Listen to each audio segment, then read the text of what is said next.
नमस्कार. खूप दिवसानंतर मी भेटत आहे तुम्हाला. मी आज तुम्हाला अशी रेसिपी दाखवणार आहे की ती तुम्हाला बहुतेक आजारांवर उपयोगी आहे. संधिवातासाठी, गुडघेदुखीसाठी, मधुमेहासाठी. त्यात लोह आणि फायबर खूप आहेत.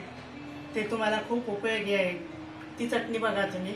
त्यासाठी आपण आता साहित्य बघणार आहोत.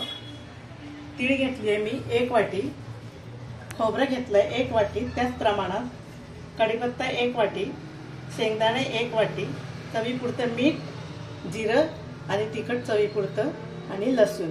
आता आपण हे तीळ, खोबरं आणि शेंगदाणे हे वेगवेगळं खमंग मस्त गॅसवर भाजून घेणार आहोत, बारीक गॅसवर.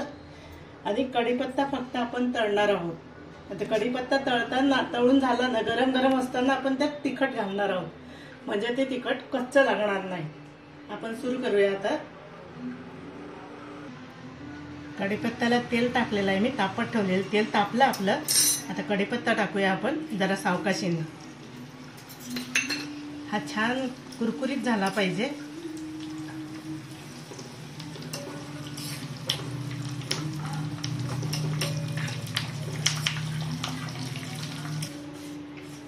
आपला कढीपत्ता आता कुरकुरीत व्हायला आलेला आहे. छान. आता कुरकुरीत झाल्यानंतर आपण काढून घेऊ त्याला आणि गरम असताना तिखट टाकू.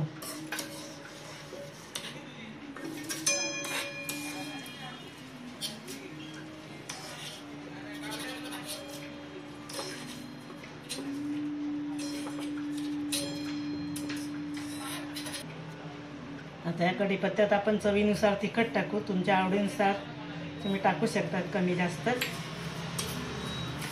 आणि कालवून घ्यायचं, म्हणजे तिखट आपण भाजल्यासारखं होईल आपलं.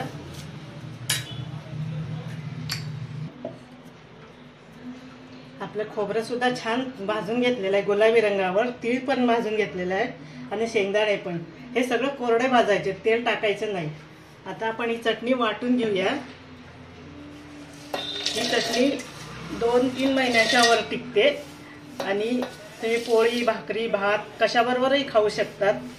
किंवा तुम्हाला जर भाजीमध्ये टाकायची असेल तर भाजी सुद्धा टाकू शकतात. भाजीला छान चव येते.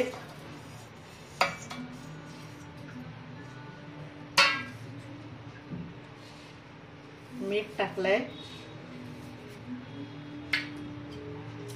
सगळं साहित्य एकत्र करायचं आणि एकदम बारीक वाटून घ्यायची. हे कढीपत्त्यातलं राहिलेलं तेल आपण भाजीमध्ये वापरू शकतो, चव छान लागेल. चटणी छान बारीक वाटून घेतलेली आहे. आता आपण काढूया.